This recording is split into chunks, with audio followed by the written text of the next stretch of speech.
I love circuits. I love it. You have some basic set of rules, right?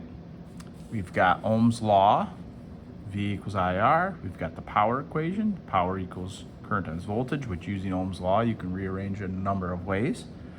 And then we got the basic series and parallel circuit rules, where in a parallel circuit, all the voltages must be equal because all the resistors, all the elements are connected they're connected directly to the battery by a piece of metal, so they all see the same potential difference.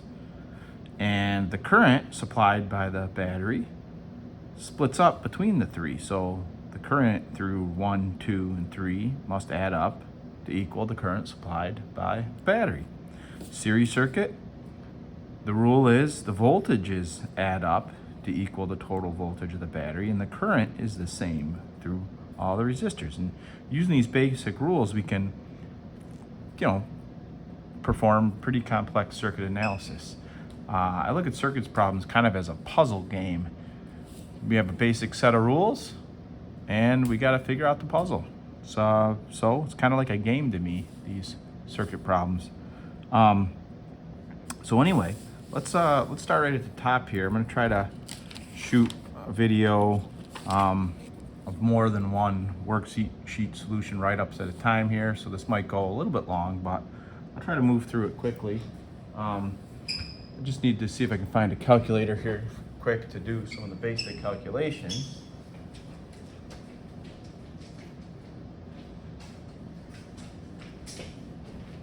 I really should plan this out a bit better, huh? And maybe get the calculator before I start recording, but oh well. Potential difference between 2 points in a circuit is 12 volts, and the current flowing is 0.3 amps. Determine the total resistance between these 2 points. So sometimes we don't even draw a whole circuit, we just kind of draw a resistor, some circuit element. This could be a bulb, it could literally be a resistor. We're looking for the total resistance, right? We know that the voltage difference here is 12 volts, and we know the current flowing is 0.3 amps. So using Ohm's law, R equals V over I, we get 12 volts divided by 0.3 amps. That should give me 40 volts per amps, or 40 ohms. So we can verify the math here. 12 divided by 12 divided by 0.3 gives us 40. Beautiful. Just don't want to make a mistake in the video. So Ohm's law starts as V equals IR. We can rearrange it any way. On your equation sheet, I give you just the top one. Anyhow, 4.7 k ohm resistor. So that's kilo ohms. We just say k ohm in in circuit analysis lingo. So 4.7 k ohm resistor causes a potential drop of 3 volts in a particular circuit. What is the current flowing through this resistor? So 4.7 is actually a really common value of resistances, right? So 4.7 k ohms, which is 4,700 ohms, so a little bit of that prefix thing. Sometimes we'll see mega ohms, but most often we see kilo ohms or ohms. Voltage is 3 volt, and note that we're not putting the signs on these. We know voltage across a resistor goes down, so if the current's flowing in the left side of this resistor, the voltage would have to go down across that resistor. So this could be 6 volts, this could be 3 volts on this side. This could be 3, this could be 0. It all depends what's going on in the circuit. Doesn't really matter. So I equals V over R. So 3 volts divided by 4,700 ohms. 3 divided by 4,700 gives us a small number, 0.00064 amps, which we would write in terms of milliamps. So it'd be 0.64 milliamps.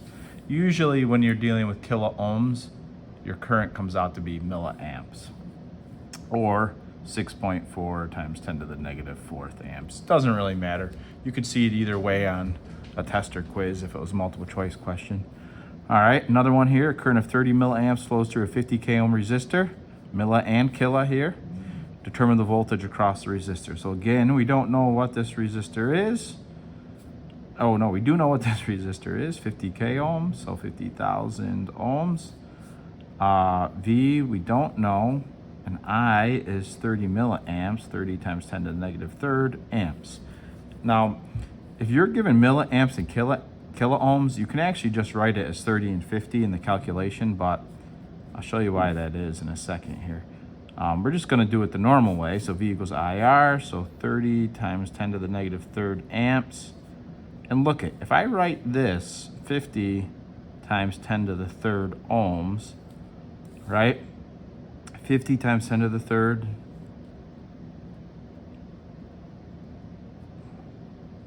And 30 times 10 to the negative third. When you multiply these, the 10 to the negative third from the milli cancels the 10 to the positive third from the kilo. So really you end up just doing 30 times 50.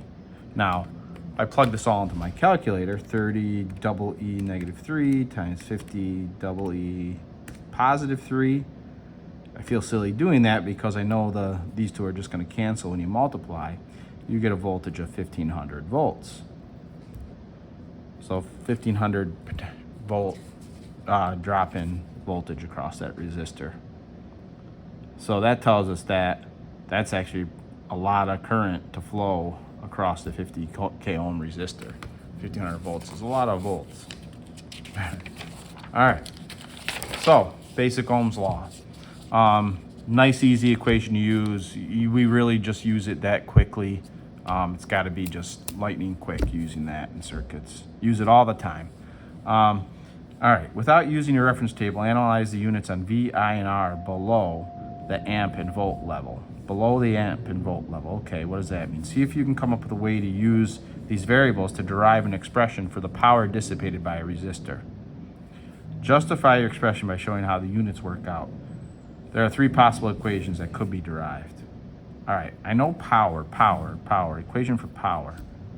Power is energy over time, right? Which would be units of joules per second. Those are the units. When you put brackets around it, those are the units for power. Okay, so it says to analyze V, I, and R. So the units for volts. Volt is, well, it's volt. And you might remember a volt is a joule per coulomb. Okay, that's cool, joules.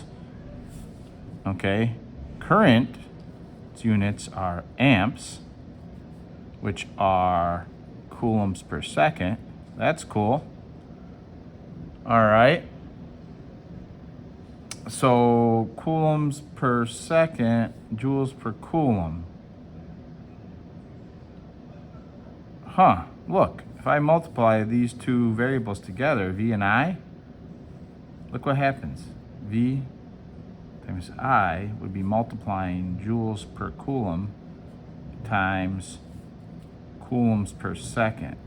So the coulombs cancel, you get units of joules per second, which is watts. That's pretty cool. So voltage times current equals power. That's awesome. Power equals voltage times current. And if we plug V equals IR in here, we can get I squared times R and V squared over R. And the units will work out. R is volts per amp. So you got amp squared times volts per amp. So you get volts times amps and so on. All right, so those are our power equations in the end. Very cool, very cool.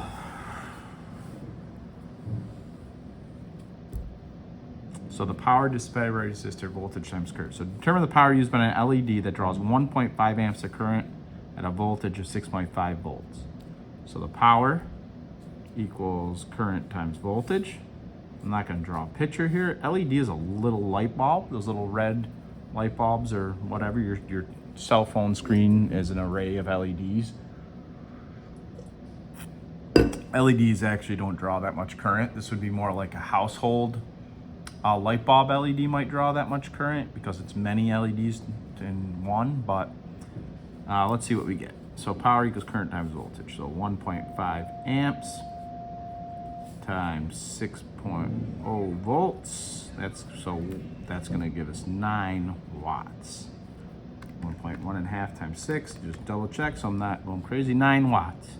that is about, you know, I think most household LED bulbs draw between 6 and 9 watts. That'd be a pretty high power LED. And that wattage, the power of a bulb is equal to its brightness.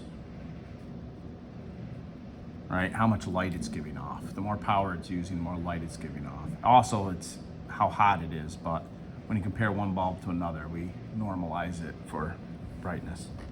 So a 60 watt light bulb operates at 120 volts. So that used to be how much electricity power a regular light bulb consumed. Next period. Pencil. Look for a pencil, yeah. Yeah, look. Look. Yeah, go ahead, look. I'm writing up solutions here, Kate and Clark. I'm calling you by name in this video, so I hope some people watch us and are entertained by this. Oh, you're making a video? Yeah, you're good. I thought you were coming into class early. No, it'd be really early. Yeah, look around there. Look at my desk, look all around. Pen, pencil, whatever you can find. That's great. I don't care. Scour, do you find anything yet? Gotta be something. All right, anyway. 60 watt light bulb operates at 120 volts. Determine the current through the bulb. Okay, so power is 60 watts. I'm gonna write down the variables here. Voltage is 120 volts. I is what? So I would equal power over voltage. Rearranging the equation, so it'd be 60 watts divided by 120 volts. So it'd be 0.50 amps. All right, typical lighting circuit in a house can handle 115 amps of current. How many bulbs can you put on this circuit? All right, so household wiring is parallel. It's pretty cool. In your basement, you've got an AC power supply. So when it's an AC power supply, we don't draw a battery, we draw like a symbol that looks like that. So all your bulbs are wired in parallel in your house. Now, I've mentioned that in class a couple times, and then sometimes we just draw a couple lines and, you know, dot, dot, dot. We add more bulbs, right? So each of these bulbs is gonna be 0.5 amps. Each one of them, 0.5, 0.5, dot, dot, dot. Now, every time you add a bulb, this power, your household circuit has to provide another 0.5 amps. All right, so each bulb on a lighting circuit is gonna draw 0.5 amps. So your current supplied here, I supplied has to be kind of like 1, 2, 3, dot, dot, dot, up to n bulbs, right? So I supplied is gonna be the number of bulbs times 0.5 amps. So residential code says, okay, 15 amp circuit, that's how strong the breaker is. It'll allow 15 amps of current to flow until it snaps. So how many bulbs is that? Well, 515 by 0.5, and you get 30 bulbs. Now, they don't actually let you put that many bulbs on a circuit, but theoretically, that's what you could do. You know what? Let me just check one thing.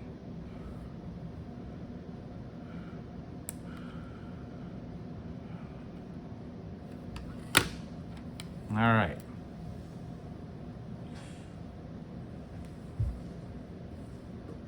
So 30 would be the maximum number of bulbs you could put on one circuit. I think they only allow like 15. I think they allow for a 100 watt bulb on each circuit.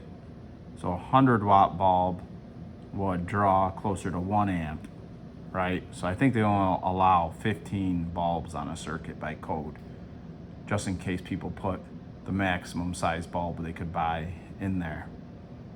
You know, people do crazy stuff. So the resistance of each bulb then, okay, so that's an interesting question. How do we get that? Well, R equals V over I. So 120 volts divided by a current of 0.5 amps. And that'd be 240 ohms. That's a known value for old style light bulbs.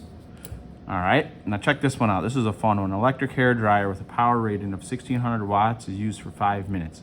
How much energy is consumed in this time? So power equals energy over time. So the amount of energy used would be power times time. So we'll draw it up here.